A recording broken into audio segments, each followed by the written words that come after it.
Dreadful Seconds isn't just a channel, it's a thriving community of those who love to be scared. Share theories, discuss plots, and connect with horror lovers from around the globe. Here, you're never alone in your fear. Are you bold enough to embrace the darkness? Like, share, and subscribe to Dreadful Seconds. Unlock a treasure trove of horror and keep the nightmares coming.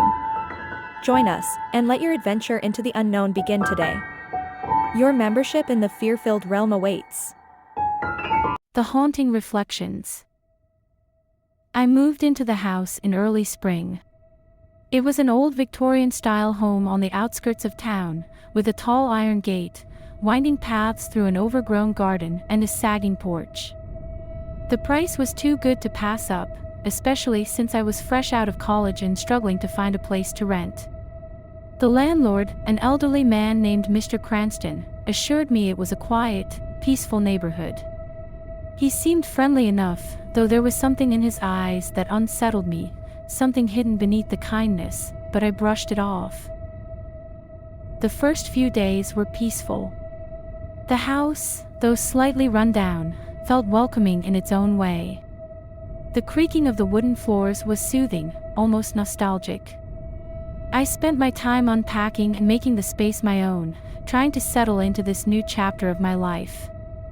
However, after a week, I began to notice little things that I couldn't explain. At night, I would hear soft thuds coming from the floor above me. I would tell myself it was the house settling or perhaps the wind, but the noises were too rhythmic, too deliberate to be ignored. Sometimes it sounded like someone was walking slowly from one side of the attic to the other. But whenever I went upstairs to check, the space was always empty. The attic was filled with dust and old, forgotten furniture, nothing that could move on its own. But it wasn't just the strange noises. Every time I passed the hallway mirror, I felt like something was watching me. At first, I dismissed it as my imagination. But after a few days, I began to notice that every time I glanced at the mirror, the reflection felt just off. It wasn't that the reflection itself was wrong, nothing overtly strange, but there was a subtle shift, a sensation that someone else was in the frame with me, lurking just behind my shoulder, just out of sight. I would whirl around, expecting to see someone standing in the hallway, but the space would be empty. It didn't help that the house had a series of large, ornate mirrors placed throughout the rooms.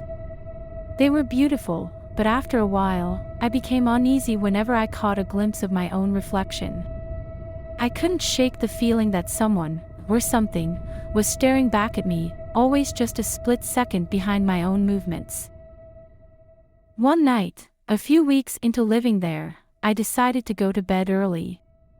I had a full day of work ahead of me, and the creeping sensation of being watched was starting to get to me. I lay in bed, my eyes heavy, the sound of the wind gently brushing against the window. I was almost asleep when I heard it, a soft, slow tapping. At first, I thought it was the branches of a tree scraping against the window. But as the minutes passed, the tapping became more insistent, and then it turned into a scratching sound, like something, or someone, was trying to get inside. I sat up, heart racing, and listened. The noise seemed to be coming from behind the wall, just beneath the floorboards. My mind raced with terrifying possibilities, but none of them made sense. I convinced myself it was just rats or the house settling again. But then, I saw it. In the mirror on the opposite wall, I caught a glimpse of something, someone, standing in the doorway behind me. I froze. The reflection wasn't mine, but it looked like a man, cloaked in shadow, just standing there. I whipped around, my breath catching in my throat, but no one was there. The room was empty.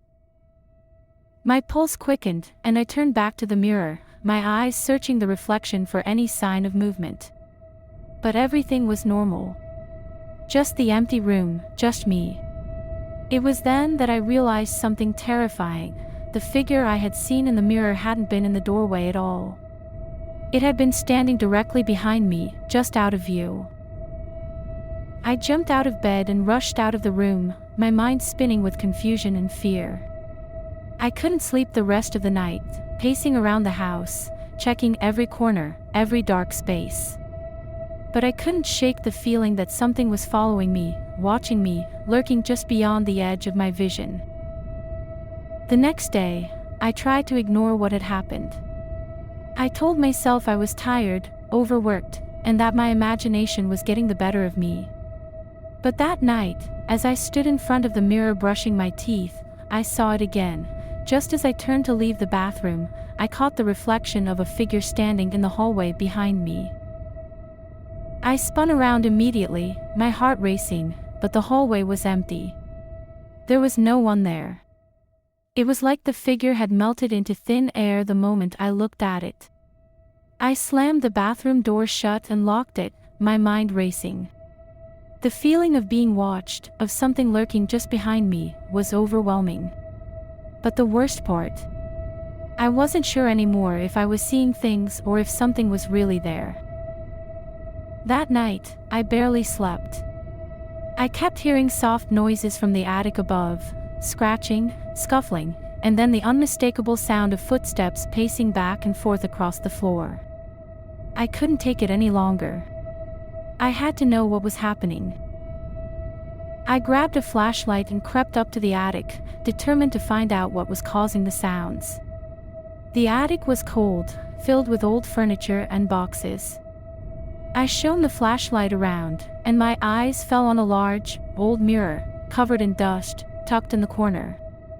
The glass was cracked, its surface warped. Something about it felt wrong. As I walked closer to the mirror, I felt the unmistakable sensation that I wasn't alone. I turned my back to the mirror and shone the light into the shadows of the attic. I was alone, there was nothing there. But when I glanced back into the mirror, I saw a figure standing behind me, its face obscured in shadow. My stomach dropped as the figure raised its hand, slowly, as if to reach out to me.